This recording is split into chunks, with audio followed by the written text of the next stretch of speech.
근데 뭐 영상에서 보다시피 정말 노후에 전원생활 꿈꾸시는 분들 많으실 것 같은데 주택 관련 사기 당하지 않도록 뭐 타운하우스나 주택 구매하거나 분양할 때 혹시 좀 신경 써야 될 부분이 있다면 어떤 게 있을까요?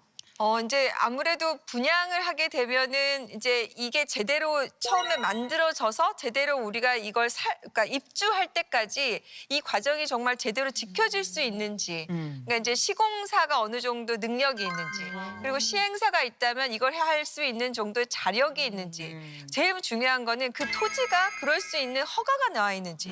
심지어는 저희가 사건을 진행을 하다 보면은 허가도 나올 수 없는 땅에 분양을 하겠다고 하는 경우도 실제로 있습니다. 그래서 아까 제가 말씀드렸잖아요. 도대체 가서 뭘 보셨냐. 가서 확인해야 될 거는 이제 현지에 가서 여기에 지어진다는 것만 확인하는 게 아니라 그 지번을 확인하고 등기부 등본 정도는 떼보셔야 돼요. 대법원 홈페이지에 가면은 2,000원이면 등기부 등본 떼볼 수 있습니다. 그럼 거기에 이제 소유관계나 이런 게 다 나와 있거든요. 그래서 사실은 그것부터 확인하는 것이 가장 중요하고 내가 누구로부터 분양을 받는 것이 계약의 주체를 확인하는 거 제일 중요한 사항 같습니다. 근데 여기서 주의해야 될 게요. 내용 중에 보니까 부인이 남편 명의 도장을 가지고 있다가 본인이 막 임의로 사용을 했어요. 이거 형사 고소 대상입니다. 네. 그래서 부인인데도요? 네. 왜냐하면 남편이 그거를 맡길 때 이런 계약까지 하라고 맡긴 건 아니거든요. 아니죠. 절대 아니죠. 그리고 이혼 사유에 대당할 수도 있어요. 그래요? 그래서 혹시 이 VCR 보내신 분들 배우자의 도장이나 이걸 가지고 있다고 해서 내가 무조건 계약을 체결해도 된다? 그렇게 오해하시면 절대 안 될 것 같습니다. 네. 이번 기회에 당장 이혼하자고. 이혼까지. 나도 기다리고 있었어. 깔끔하게 이혼해. 그냥. 이렇게 될 줄 알았어 내가. 그러니까요.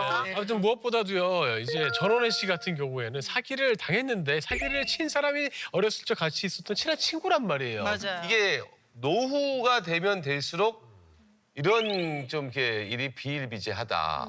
아니 친구를 믿고 뭘 할 수가 없어요. 이런 일이 막 생겨나니까. 근데 우리가 이런 친구가 아니더라도 나이가 들어가면 크게 사기의 세 가지 근원을 갖게 되는데요. 그 첫 번째가 외로움, 두 번째 건강, 세 번째 돈이에요. 외로움이라고 하는 건 사람이 외롭잖아요. 외로움이라고 하는 심리적 공간이 딱 생겨나면 이 안에 누구든지 들어올 수 있어요. 아무나 들어올 수 있습니다. 그러니까 우리가 그 옛날에 불법 홍보관 같은 거 갔을 때 어르신들이 뭐라 그래요. 이렇게 내가 속는지 알면서도 자식보다 얘네가 따뜻했다 맞아, 이렇게 맞아, 얘기하잖아요. 맞아. 건강은 특별히 나이 들어가면서 건강에 대해서는 굉장히 불안이 높아져서 이 불안을 파고드는 게 또 사기라고 볼 수 있고 마지막 돈 문제는 늙어도 돈이에요. 늙어도.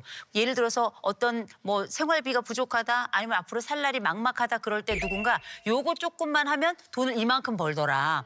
이런 얘기를 보면 꼭 가까운 사람들이 한단 말이에요. 각별히 내가 나이 들어서는 어떤 퇴화의 문제만이 아니에요. 눈 부릅떠야 돼요. 귀 열고 적어도 세 사람 이상에게는 반드시 물어보셔야 됩니다. 지금 눈을 부릅떠야 될 것 중에 하나가 왜 우리나라 사람들은 정에 약해서 맞아요. 내 명의를 빌려주고 내 계좌를 빌려주고 하는데 그렇게 쉽게 생각하는지 결국은 책임은 본인이 져야 되는 경우가 맞아요. 있어요. 그래서 대부분 이제 친구가 뭐 이런 거 부탁을 한 것이 나중에 보니까 범죄에 연루되어 있는데 내 명의가 들어가 있거나 내 계좌가 들어가 있으면 공범이 됩니다. 그래서 그 부분 좀 주의하셔야 되고요. 아까 우리 이호선 교수님 얘기한 것처럼 외로움, 친구 거절하지 못하는 마음을 이용하는 거거든요. 그래서 일단은 뭐 친구 잃는다 하더라도 일단 내가 정말 명의나 계좌를 빌려주는 일을 절대 해서는 안 된다는 거 그건 좀 주의를 하셔야 될 것 같아요.